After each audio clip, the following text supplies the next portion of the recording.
Quando meu marido me disse que seus pais eram diferentes, eu não imaginei que diferente significava que eu seria tratada como uma intrusa na própria família.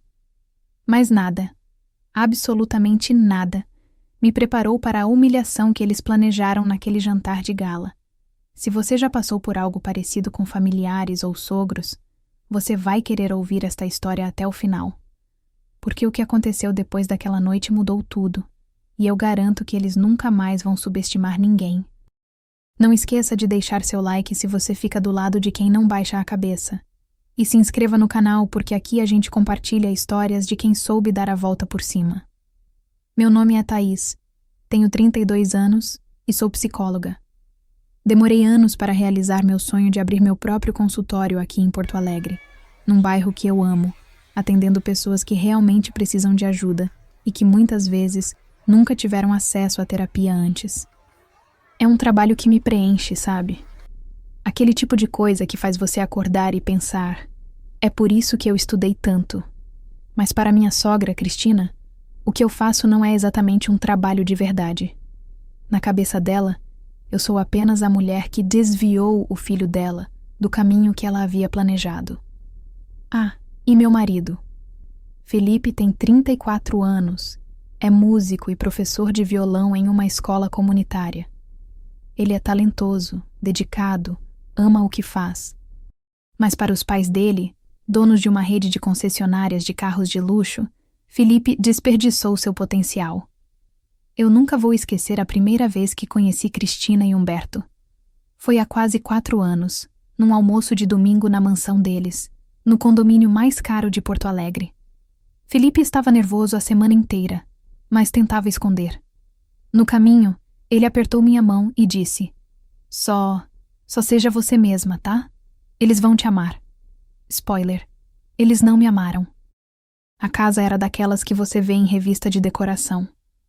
Tudo branco, minimalista, com quadros que provavelmente custavam mais que meu carro. Cristina me recebeu com um sorriso que não chegava aos olhos. Ela me analisou da cabeça aos pés. Meu vestido simples, minha bolsa que era bonita, mas claramente não era de grife, meu cabelo preso num rabo de cavalo porque eu vim direto da faculdade. Que simpática, ela disse, e aquela palavra ficou pendurada no ar como uma acusação. Durante o almoço, as perguntas começaram. E seus pais, querida? O que eles fazem? Meu pai é técnico em informática. Minha mãe é professora de escola pública. Eu respondi com orgulho, porque meus pais são incríveis e me deram tudo o que podiam. Mas vi o olhar que Cristina trocou com Humberto. Aquele olhar que diz, entendi tudo. Quando mencionei que estava terminando a faculdade de psicologia, Humberto soltou uma risada curta. Psicologia? Interessante. E... isso dá dinheiro? Felipe interferiu imediatamente. Mas o estrago estava feito. Eu sorri, educada, e disse que esperava ajudar pessoas, que esse era meu objetivo. Que nobre, Cristina murmurou, mas o tom dela deixava claro o que ela realmente pensava. Ingênua. Desde então, todo encontro familiar era uma variação do mesmo tema.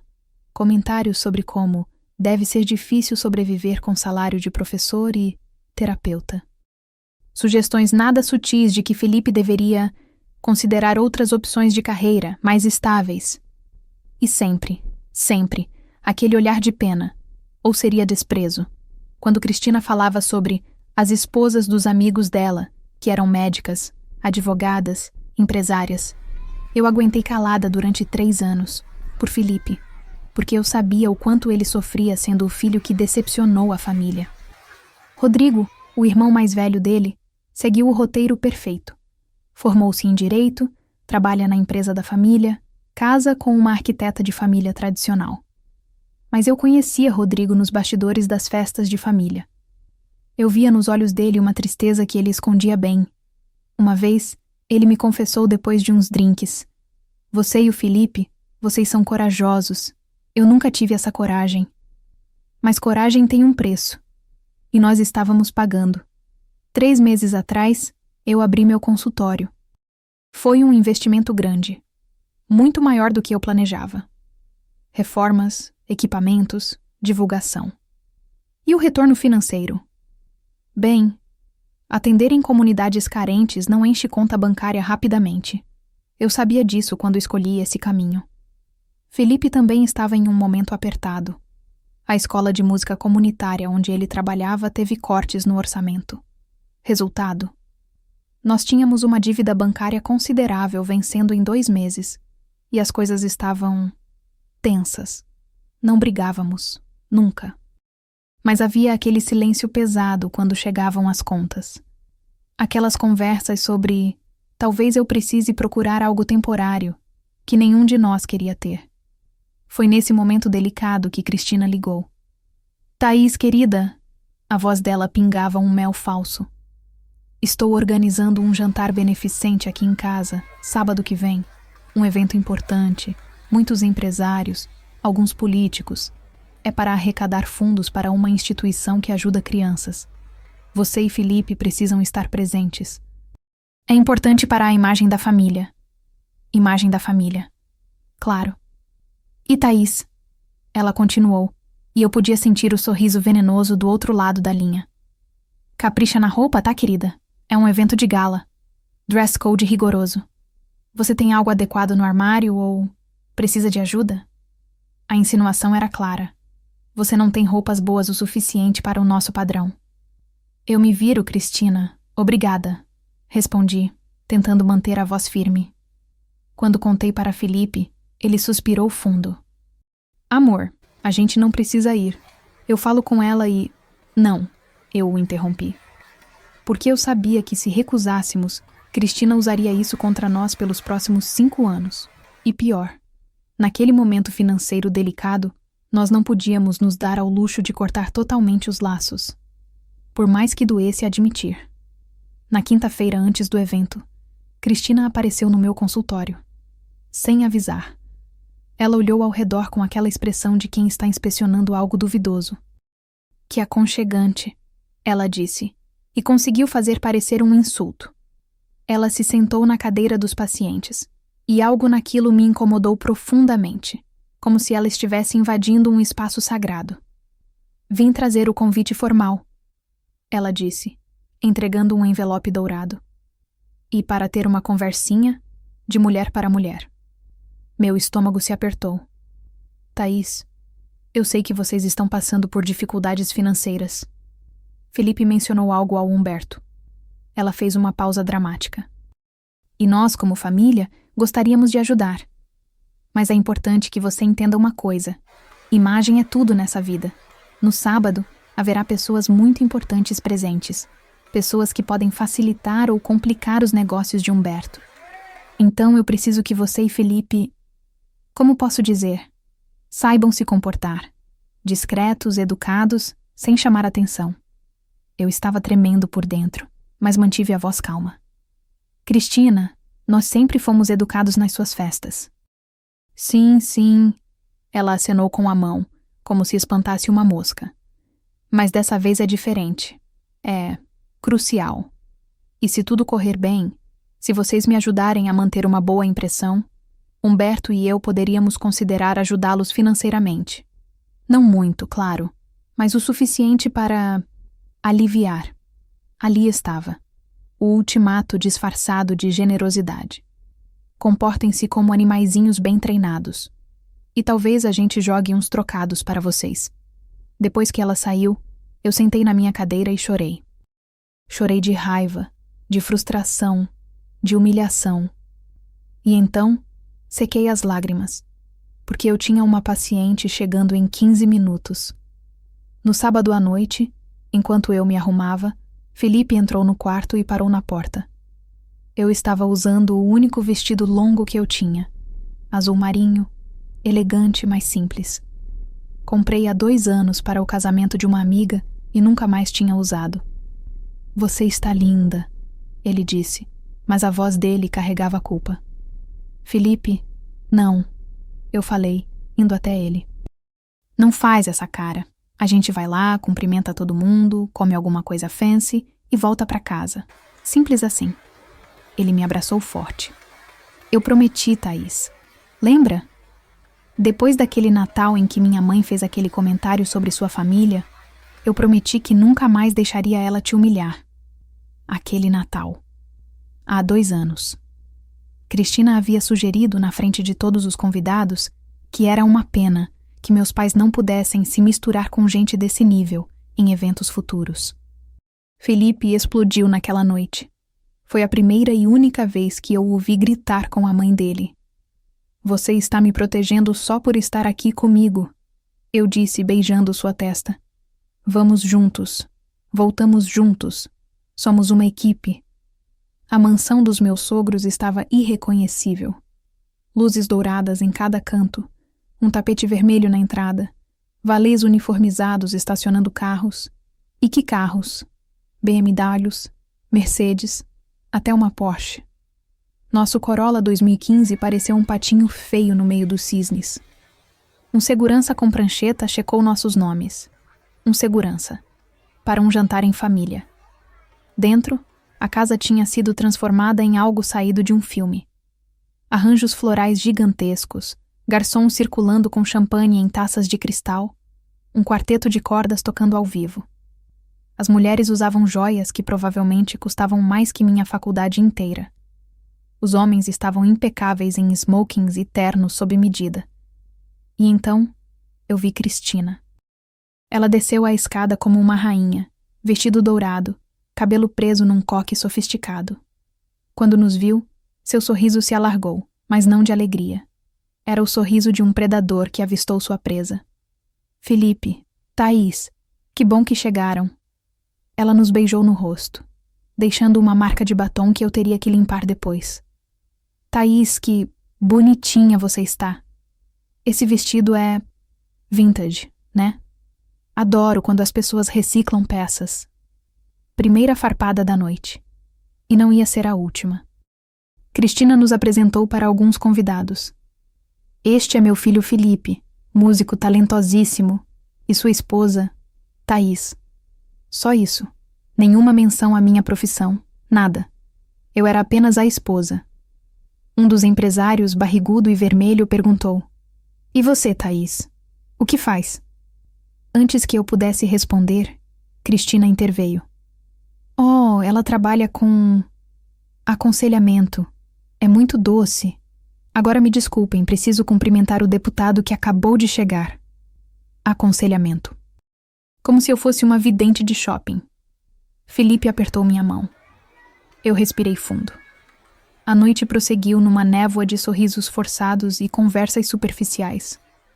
Eu tentava participar, fazer contato visual, ser amigável. Mas era como se eu fosse invisível. As pessoas olhavam através de mim, como se eu fosse um móvel, uma decoração sem importância. E então, foi hora do jantar. Cristina pediu atenção batendo uma colher na taça. Queridos amigos, está na hora de nos acomodarmos. Por favor, procurem seus lugares.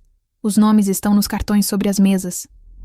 Havia 3 mesas grandes no salão principal, belamente decoradas, com velas e arranjos dignos de capa de revista. Felipe e eu nos encaminhamos para procurar nossos lugares, presumindo que estaríamos em uma delas. Mas nossos nomes não estavam lá. Talvez seja naquela mesa perto da janela, Felipe sugeriu, já com a voz tensa.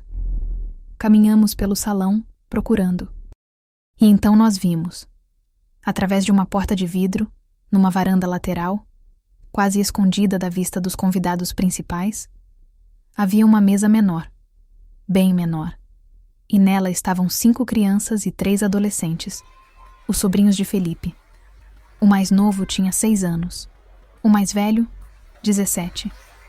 E lá, entre os cartões com nomes desenhados com canetinha colorida e adesivos de super-heróis, estavam 2 cartões diferentes, escritos à mão, em letra cursiva perfeita: Felipe e Thaís.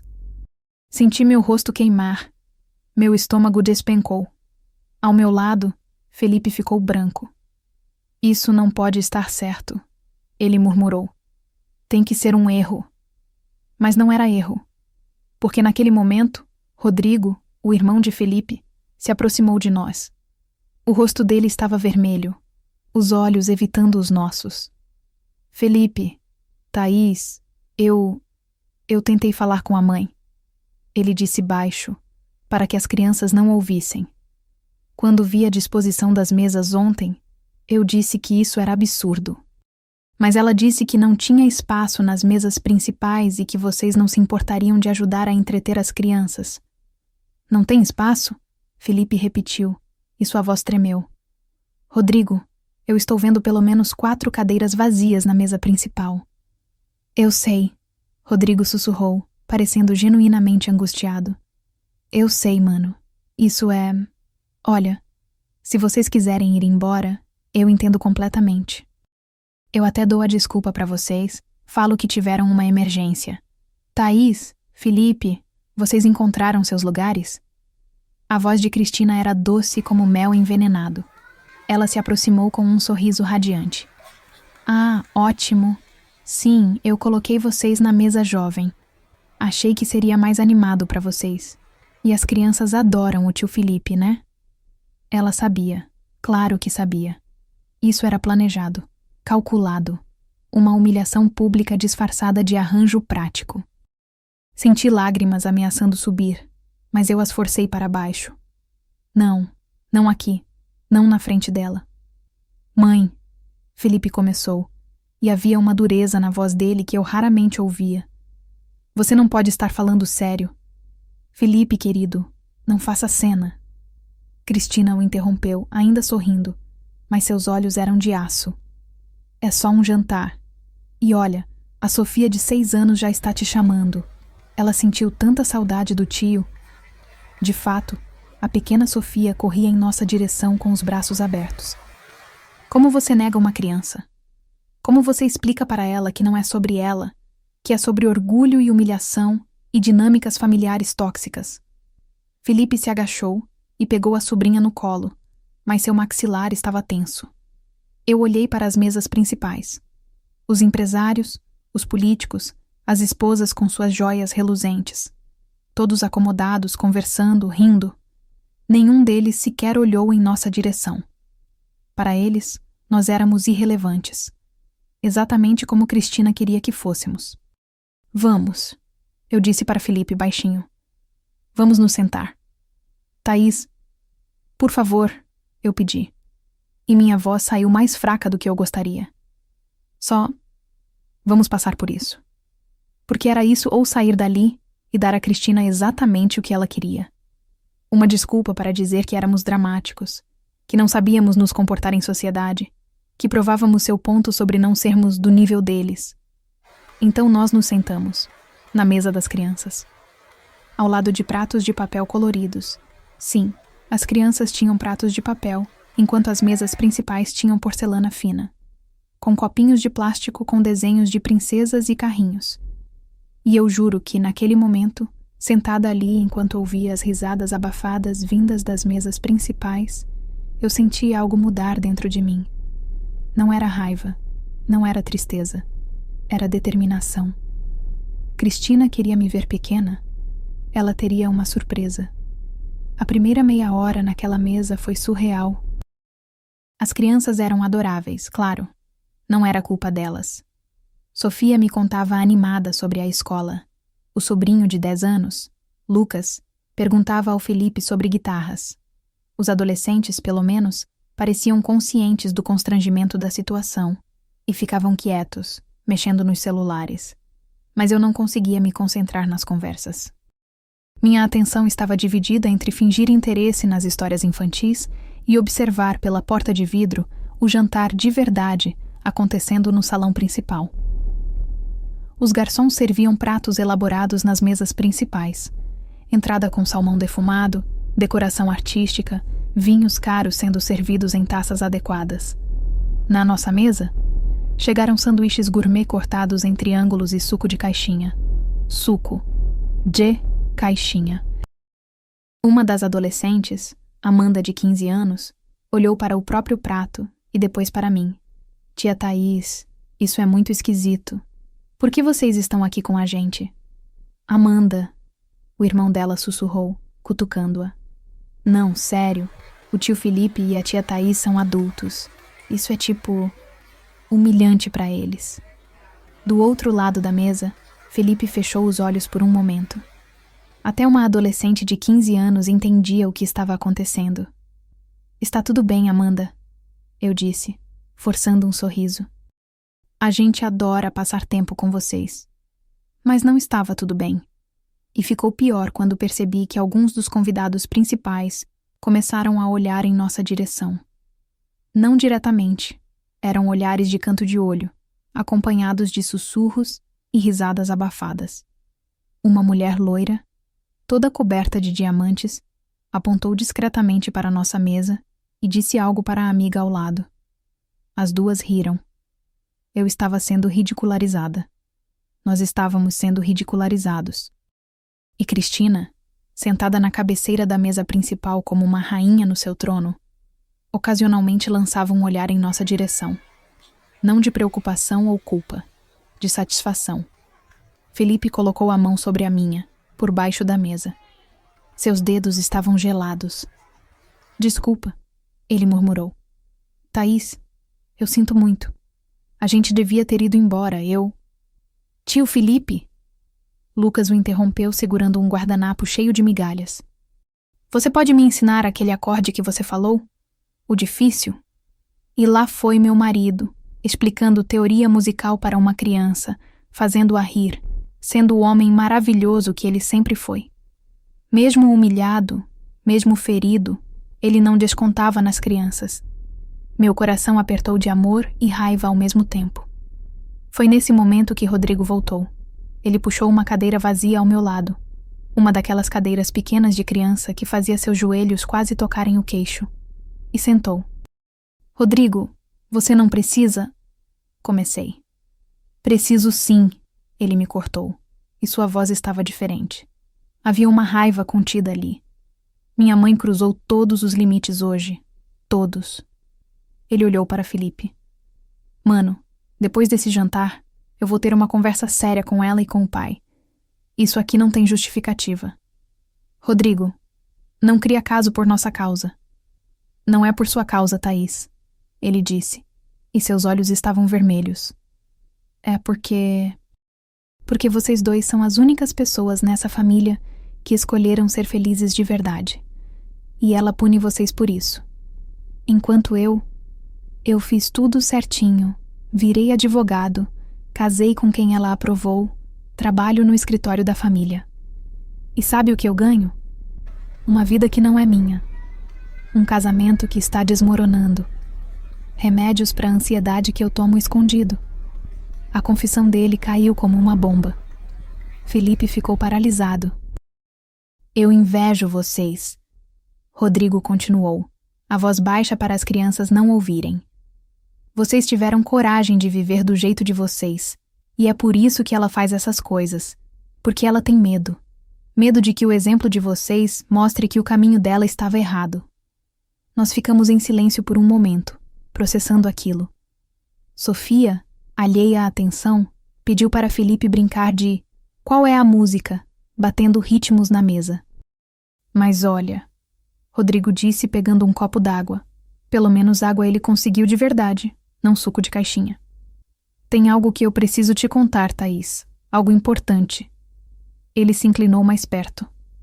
Você conhece Roberto Figueiredo? Meu coração parou. Roberto Figueiredo, presidente da Figueiredo Indústrias, uma das maiores empresas de tecnologia do Sul.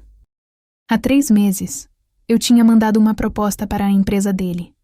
Um programa de saúde mental corporativa, algo que eu vinha desenvolvendo.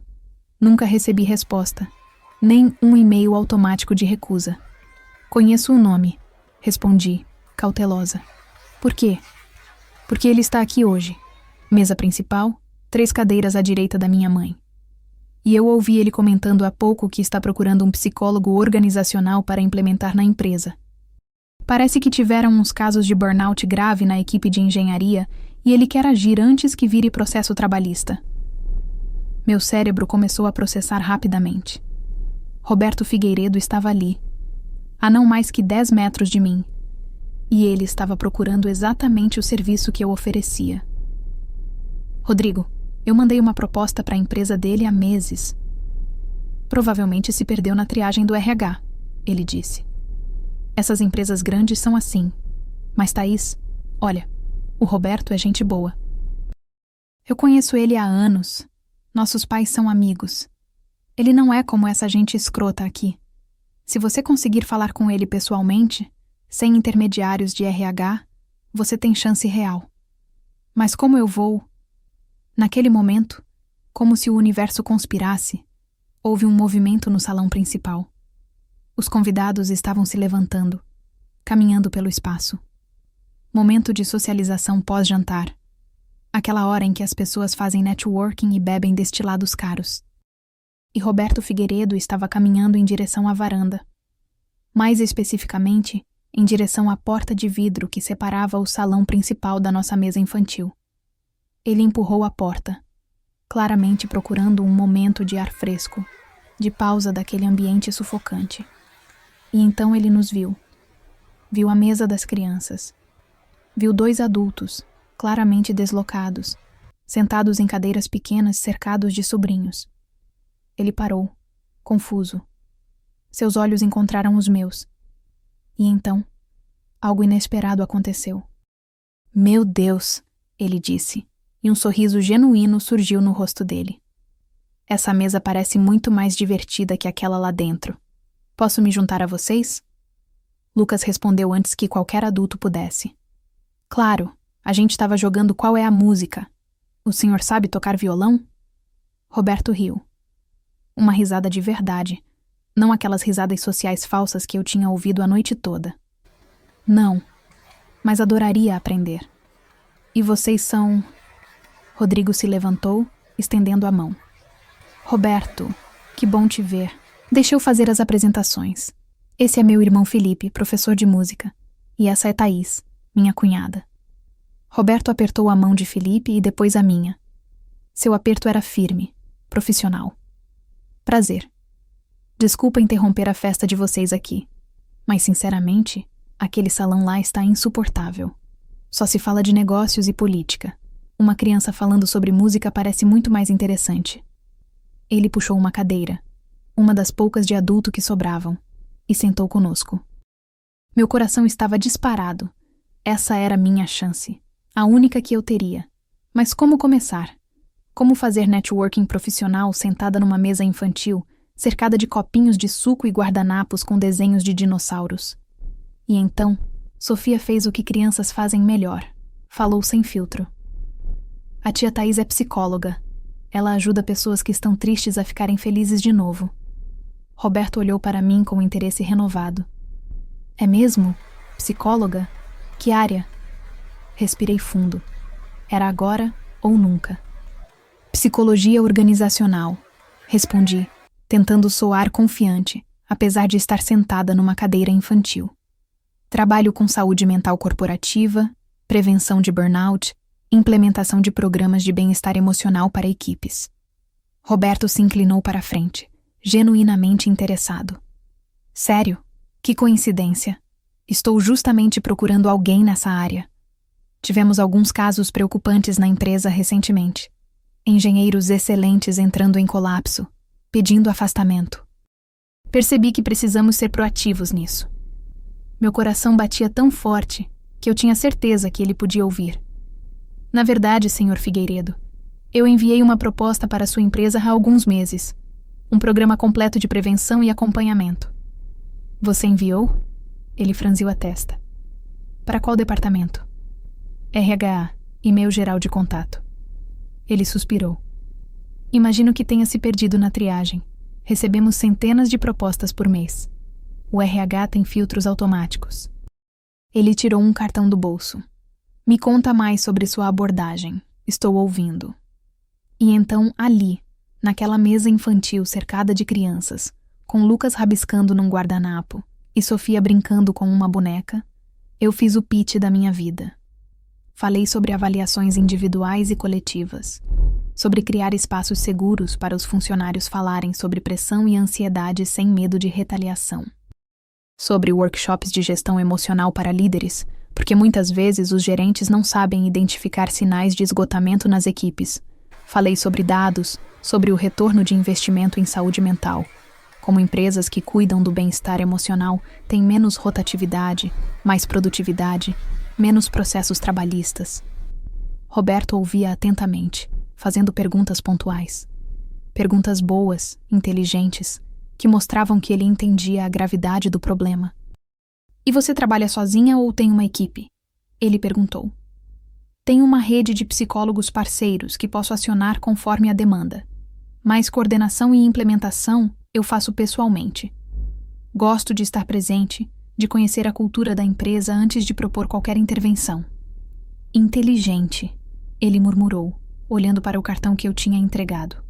Um cartão simples, só com meu nome, profissão e contato. Nada fancy, mais profissional. Thaís, vou ser direto com você. Preciso de alguém que comece o quanto antes. Temos uma equipe de 50 engenheiros que está no limite. Você consegue estruturar uma proposta detalhada até quarta-feira? Minha voz quase falhou. Consigo, com certeza. Ótimo. Me manda por e-mail. Esse aqui é meu contato direto, não o geral da empresa. Ele escreveu algo atrás do próprio cartão de visitas e me entregou. Vamos marcar uma reunião na quinta para alinhar detalhes.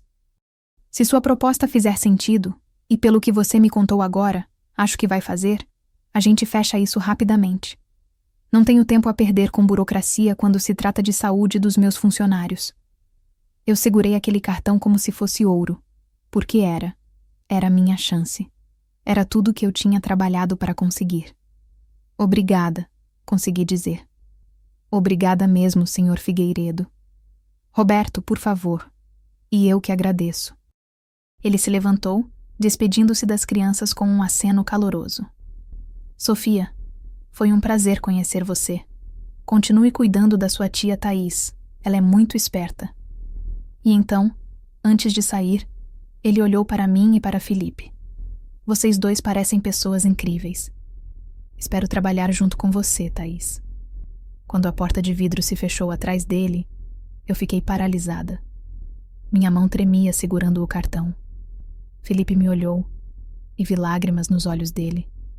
Você conseguiu. Ele sussurrou. Amor, você conseguiu. Rodrigo soltou uma risada incrédula. Isso foi sensacional. Minha mãe colocou vocês aqui para humilhar e você acabou de fechar o que provavelmente vai ser o maior contrato da sua carreira. Eu ainda não conseguia processar completamente. Mas uma coisa eu sabia. Algo tinha mudado. Algo fundamental. Quando o jantar terminou e os convidados começaram a se despedir, Cristina nos encontrou perto da saída. Ela tinha aquele ar de superioridade, pronta para fazer mais um comentário venenoso. Espero que vocês não tenham se sentido muito deslocados hoje, ela disse, com um sorriso falso. Felipe ia responder, mas eu coloquei minha mão no braço dele. Era minha vez.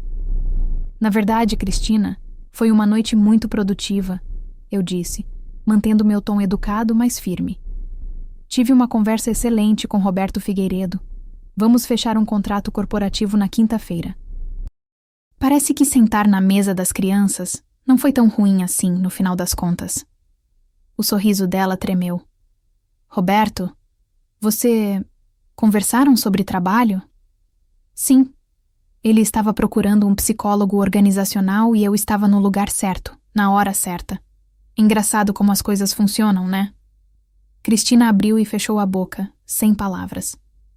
Humberto, ao lado dela, olhou para a esposa com uma expressão indecifrada. Ah, e sobre o próximo jantar que você mencionou, continuei, pegando minha bolsa. Eu vou ter que declinar. Vou estar muito ocupada estruturando programas de saúde mental corporativa. Tenho certeza que você entende. Saímos daquela mansão de cabeça erguida. No carro, Felipe segurou minha mão o caminho inteiro. Nós não falamos muito. Não precisávamos. Algumas coisas não cabem em palavras. Na quinta-feira, tive a reunião com Roberto. A proposta foi aprovada. O contrato era maior do que eu imaginava, não só para a implementação inicial, mas renovação anual com possibilidade de expansão para outras unidades da empresa. Com o dinheiro do contrato, quitamos a dívida do banco. Investi na expansão do consultório. Contratei 2 psicólogos parceiros. Felipe conseguiu abrir uma segunda turma na escola comunitária, algo que ele sonhava há anos. E Cristina? Bem, ela me ligou 3 semanas depois. A voz estava diferente, menos arrogante. Thaís, querida, a esposa do Humberto está precisando de um psicólogo. Você poderia recomendar alguém? Eu recomendei uma colega excelente, profissional, competente. Porque no final, não era sobre vingança. Era sobre provar, para Cristina, mas principalmente para mim mesma, que meu valor nunca dependeu da aprovação dela. Os jantares de família continuam acontecendo. Mas agora, curiosamente, sempre há um lugar para mim na mesa principal. E quando Cristina me apresenta para os amigos dela, ela diz: "Esta é Thaís, psicóloga organizacional, trabalha com grandes empresas." Não é um pedido de desculpas, mas é o mais próximo que ela vai chegar de um. E sabe, eu aceito. Não porque eu precise da validação dela, mas porque escolho não deixar a amargura dela definir quem eu sou. E foi assim que a menina que não era do nosso nível, como minha sogra me chamou uma vez, se tornou a profissional mais bem-sucedida daquela sala. Hoje, meu consultório tem fila de espera e contratos com 5 grandes empresas da região. Cristina, curiosamente, me liga de vez em quando pedindo indicação de psicólogo para as amigas dela. Eu sempre indico colegas excelentes, claro, porque no final das contas, não se trata de vingança. Se trata de provar seu valor sem precisar diminuir ninguém. Se trata de transformar humilhação em combustível, de usar a dor como impulso para crescer. E você? Já teve que provar seu valor para alguém que te subestimou? Já foi colocado numa situação humilhante e conseguiu dar a volta por cima? Conta aqui nos comentários. Eu leio todos e adoro ouvir histórias de superação. Se essa história te inspirou de alguma forma, compartilha com aquela pessoa que precisa ouvir que o não de hoje pode ser o sim que você constrói amanhã. E se você está passando por algo parecido agora, lembra, às vezes, a mesa das crianças é exatamente onde você precisa estar para encontrar sua grande oportunidade. Nos vemos no próximo vídeo.